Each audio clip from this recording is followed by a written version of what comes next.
Hello, everybody, and welcome to Running the Table, the podcast where we run through everything on the table in the world of sports. And the national championship of college football has come and gone, and we have a champion. The Georgia Bulldogs have won their first national championship since 1980. And I got to say, if you guys watched our national championship preview video, you would know that Tim and I both got it right. Georgia won by a final score of 33-18. Stetson Bennett IV, the quarterback, was offensive MVP, and Lewis Seen, a cornerback, was defensive MVP. And the way this game went was really the first three quarters and then the final one. The first three quarters, there was not much. There was a combined 5 field goals between the teams. And then Georgia's offense woke up, scored a touchdown with 1:20 left. And in the fourth quarter, it was really all Georgia. 20 points, blowing them out, really pulling away. A pick six by Bryce Young to Keely Ringo, and that was really all she wrote. Kirby Smart, the Demons are gone, finally defeats Nick Saban, and the Georgia Bulldogs. Only took 5. Hey, 5th try is a charm. They got it done. That's all that matters. The Georgia Bulldogs are champions. Yeah, it was quite an interesting game to watch. First 3 quarters, like you said, not quite as exciting, very defense dominated. You saw both teams move the ball relatively well at times, but then once they got into the red zone defenses on both sides stepped up big time. And a lot of that had to do with some big plays here and there. One of them was Cameron Latu was the junior tight end. He had a big play down the sideline in the second quarter for 61 yards. But as soon as teams hit that red zone, it was lockdown. So you got to give a lot of credit to both defenses for keeping this one close for as long as they did. Well, that's really what we expected early on. We knew about Georgia's defense, how good they were. We talked about what they needed to do, and they certainly did their job. Stop that Alabama offense, slow them down, and they darn near stopped them. Bryce Young had to throw the ball 57 times, which is not exactly a recipe for success. And there was pressure back there all day. I mean, Nolan Smith himself had a sack. Lewis Seen had a tackle in the backfield. Jordan Davis was huge. He was a monster up the middle. And that defense made the adjustments, and they showed up to play. Absolutely. We talked about a little bit in our preview the fact that Georgia's defense, what they needed to do differently from the SEC championship was find out how to get that pressure on Bryce Young to not let him just pick you apart. And they did that. Not only did they get the pressure on him, but they managed to bring him down a couple of times, which was also really important. Keeping him in the pocket was huge, and they managed to do that, either forcing him to throw the ball away, try to get some pass down the field a lot faster than he wanted to, and then, of course, they ended up with a couple of sacks. So that was major for them down the stretch and stalling some of the good drives that Alabama had put together. But another thing that the pressure did was force bad throws on Bryce Young's part, where some throws that maybe he would make if he's not under so much pressure, that forces the ball to sail wide, high, low, just anywhere except where it's going.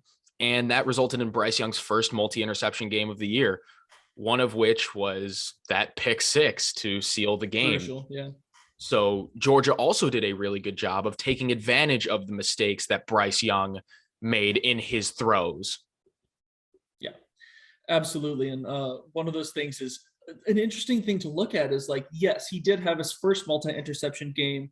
And in theory, like, it didn't look like he had his best game out there. But of course, when you take your freshman quarterback into the national championship and have him throw the ball 57 times, he was still 35 for 57. He had 35 completions, threw for 369 yards, and managed to get 1 touchdown. So, I mean, despite those 2 picks, overall still a pretty solid game. This kid's got a bright future, as he showed throughout the entire season since he was a Heisman Trophy winner. But then again, what did we say? You can't really stop a talent like Bryce Young. You can only slow him down, and that's certainly what they did.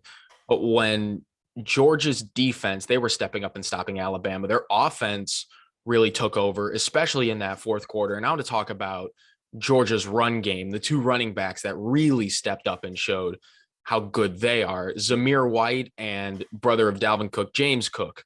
Zamir White had 13 carries for 84 yards and a touchdown. That is 6.5 yards per carry. And James Cook had 6 carries for 77 yards and no touchdowns, but that is still 12.8 yards per carry. So that's more than a first down.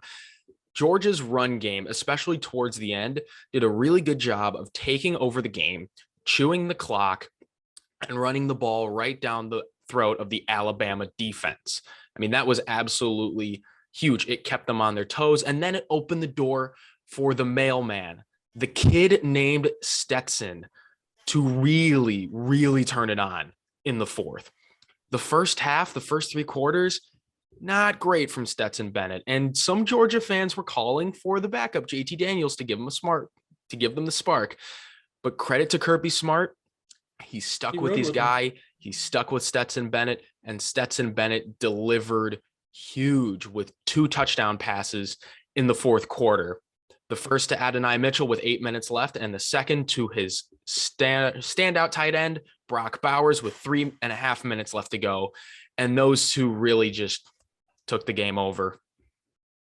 Absolutely. One of the things that you had mentioned with the running game, like the first half, neither offense really had a whole lot going on, but Alabama's defense stepped up in the first half to stop that running game. But in the second half is when you started to see maybe some of that general wear and tear, but that's when those running backs really started to take over, and that's what really broke it out for them. But overall, very solid stat line for Stetson Bennett, 17 for 26, 224 passing yards and 2 touchdowns. The big thing was no interceptions. And down the stretch, that was huge for Georgia. He did have the one somewhat controversial fumble, which realistically, it was a fumble.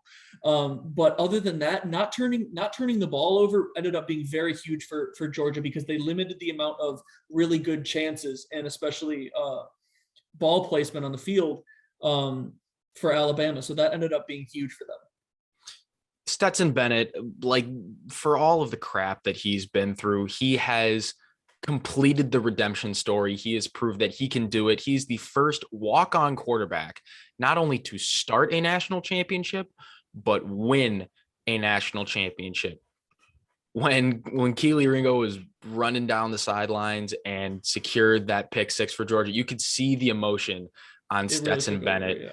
And more power to him. I mean, he deserved to let it all out in that moment. He's been through so much, walking on a stop at Jones Community College in Mississippi, going back to Georgia, and then winning the job and taking the Bulldogs to the promised land. There is nobody more deserving than that kid wearing number 13 to hoist that national championship trophy. And he savored the moment. He took it all in. Good for him. Absolutely. I mean, that was just, it was really cool to see, because you could see the emotion really take over at the end there. And talk about adversity, like to walk on to a team like Georgia alone is difficult to stick around, but he transferred away and then came back and then won the starting job. Just all in all, practically unheard of across the board. So it was really cool to see, and I'm really happy for the kid, because I mean, he really stepped up when they needed him most, with JT Daniels going down earlier on in the season. And he, like you said, he completed that redemption arc and really brought it full circle.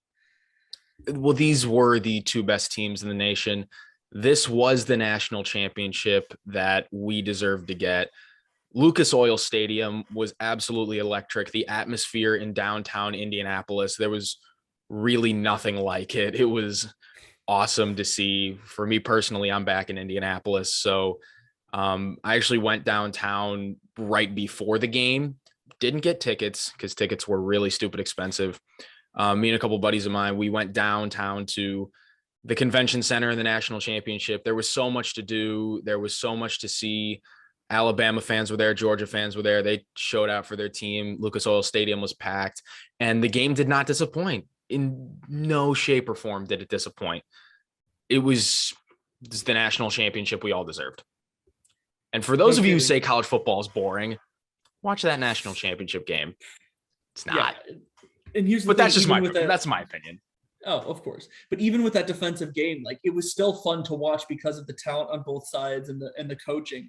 But one of the things that I wanted to point out that is interesting, and full credit to Alabama, they lost John Mechie III earlier on this season to an ACL. And during this game in the second quarter, their next number one receiver, Jamison Williams, went down with an apparent knee injury, which we still have not gotten a lot of results Yeah. on. You could actually see on the broadcast in the embrace between Saban and Kirby Smart at the end of the game. Kirby Smart actually asked about Jamison Williams, and according to what you could see from Saban's mouth, is they fear ACL, which would be terrible for the kid because he's heading to the draft after this year. But Alabama still put up surprisingly good numbers for losing your two top guys on offense, and that just shows the talent that they had on that team. So props to them for pulling off everything they did throughout the season of adjusting, and you have to credit the coaching staff, and not only coaching staff, but the players too, because that's a big adjustment for them.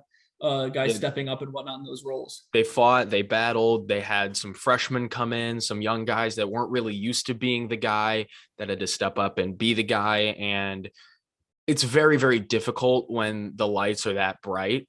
And sometimes you don't always come up with the big play, but I think those young Alabama kids did about as much as they could with that Georgia team to do what they can to win the game. And, you know, for Alabama, I guess some teams have days like that. And it was one of those days for Alabama, but credit to Georgia. They were the better team on that particular day, especially in the fourth quarter. And time to party in the state of Georgia. Party like it's 1980, because it's been a long, long time coming. No kidding. And like for this game particularly, I mean, a big key, both of them on the offensive end, was not being able to convert in the red zone towards the end of that game. But you could also just say straight on the flip side that it was actually the stellar play on the defensive end that kept them out of that. Because it really wasn't ever, from what I saw at least, where the offense kind of shot themselves in the foot. It was more of the defensive pressure from both teams that really stepped up and made this game the defensive masterclass that it was up until the end there. And talk about an exciting fourth quarter. I mean, it was back and forth in every which direction, with guys really showing out on both sides of the ball. It ended up being a really exciting game to watch, and I hope a lot of people got to witness that, not only like in person, but watching it live on TV. I know for one thing, I was really interesting, not only as like a fan of the game, but as sort of an analyst, kind of when we look at this stuff like more in depth earlier on, of some of the stuff that we talk about kind of going into that game, and see how they actually execute some of the things we talked about, and seeing the analytic side of it. So it was really fun to watch. Credit to both of these teams. They both made it here, were deserving, and quite frankly, I mean, they'll both be back. They're two great programs, with a lot of great talent across the board. So we'll be sure to see a lot of good things from these teams in the future. See, the problem with you talking so much is that you take away everything that I have to say, because you sum that up absolutely perfectly. I don't think there's anything more that I could add to that. And I think that's all we got. Tim, you got anything more? I know you said a lot. I can't imagine you'd have to say more, could you? You know, I always have things to say, but realistically, I think that was a pretty good point to end on, because it was just an exciting game. And well, it was an exciting really game to end the 2021-2022 college football season, and there will be college football again come August, September. They'll be back, but for now we have more running the table content to bring to you. We have NFL, NHL, baseball hopefully will be right around the corner if this darn lockout ends. But yeah, if you want to watch our previous college football videos, see how we did throughout the playoffs, we got videos there. We got NFL predictions, week 17 with week 18, and we got the playoffs coming up. And we got a hockey video in there somewhere. But if you want more running the table content, like and subscribe. And until next time, we out.